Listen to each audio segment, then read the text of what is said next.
Kevin Haig. Thank you very much, Mr. Speaker. I think along with I think all other parties in the Parliament, the Green Party will be continuing to support this bill here at the third reading today. I just want to make a few remarks moving on from the bill. The first is to pick up on some of the remarks made by the Minister in his opening comments around some of what he hoped for in the Cricket World Cup that we're looking forward to early next year. He said he was looking forward to a fair contest, looking forward to a contest in which the element of chance was not removed. I think that's a good way of expressing one of the objectives of the bill. And I guess perhaps more generally to be watching players, in this case in cricket, but actually in any sport, who we are confident and trust are playing to the extent of their ability and striving to their utmost to achieve success. I think those are good ambitions for the Cricket World Cup series and for sport going forward. I've spoken in previous debates about some of the objectives that we have for sport. It's an entertainment for us. It is a means of fostering national or community pride or identity, and it also serves the function of inspiration to further physical activity, and goodness only knows, Mr. Speaker, our country needs some of that, but also inspiration for striving in other endeavours. So, Mr. Speaker, sport is not just it's not just a game. It actually has much more importance for us, and that's why match fixing is such a blight, because it causes two kinds of harm. It first of all results in people who have placed bets in sports betting being defrauded of their money, and more broadly, it defrauds the observers of that sport, the rest of us, from achieving those other objectives that I've described. And more broadly, Mr. Speaker, it compromises the very integrity of the sport, and cuts to the very heart of why we celebrate sport. However, it seems to us in the Green Party that the government's motivation in processing with this bill is not so much any of those particular harms, but rather the commercial risk faced by the betting and gambling industry. That appears to be the motivation behind this bill. And Mr. Speaker, that's an industry that, in my significant experience of interaction and trying to plan services to deal with people with gambling problems, that's an industry that shows an extraordinary lack of ethical standards or indeed care for its customers.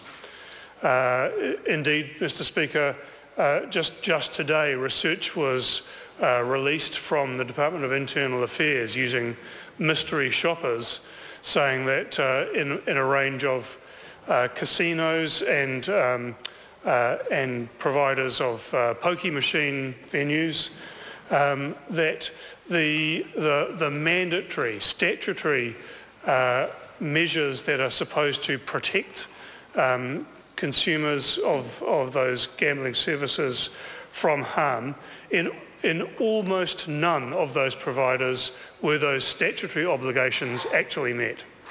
And Mr. Speaker, what that talks about is an industry that places very little regard on its statutory obligations and even less regard on the welfare of its customers. And Mr. Speaker, I wonder therefore whether this is actually an industry that deserves the protection that government intends to provide it with this bill. Mr. Speaker, I've in previous debates raised, I guess, my personal view that sports betting has been an utter blight on sport in New Zealand and around the world. Mr. Speaker, I think it's evident that if sports betting is permitted, that will create powerful incentives for matches to be fixed, for the integrity of sport to be compromised, for sports bettors to be defrauded of their money. And Mr. Speaker, I think if we were to look at, if we were to take a helicopter view to say what actually is the big problem here, what is the problem that as a parliament we ought to be trying to address, I think it is at least arguable that the problem is not so much match fixing as sports betting. And Mr. Speaker, my view, and it's interesting to hear the comments of other participants in this debate who have noted that this is a very brief bill, that the process has been relatively and unnecessarily rushed, and wondering, Mr. Speaker, whether the bill will achieve all of the aims that it has. Mr. Speaker, it's my view that the bill will not stop match fixing. I think it will make some small contribution towards reducing the extent of match fixing, but the existence of sports betting and the powerful commercial incentives that creates will drive other forms of corrupting sport that evade the provisions of this bill or evade detection. So, Mr. Speaker, while this is a useful step forward, it does not get to the heart of the problem, and the Green Party certainly will be looking for other measures that may be necessary in the future to deal with the root cause of the problem. Mr. Speaker, I have referred in previous debates also to match fixing being one of the twin scourges in modern sport. And the other one, Mr. Speaker, is doping.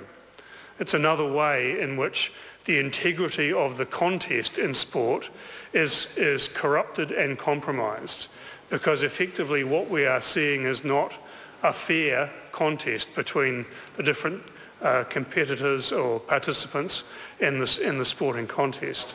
And Mr. Speaker, I think it's at least arguable that sports betting actually lies at the heart of the motivation for some of the doping behaviour that we see in modern sport as well. Mr. Speaker, this may well be, depending on what progress we make this afternoon on other matters, my last contribution in the House this year. And if it is, then I wish you and your team and all other members of the House the very best for a very well-deserved Christmas and New Year break, and hope that some of you may join me on some grassy embankment around the country with the voice. Actually, Mr. Speaker, it didn't quite come out as I intended. With the voice, Mr. Speaker, of Brian Waddell in my ear, and some Test cricket in front of our eyes. Thank you, Mr. Speaker.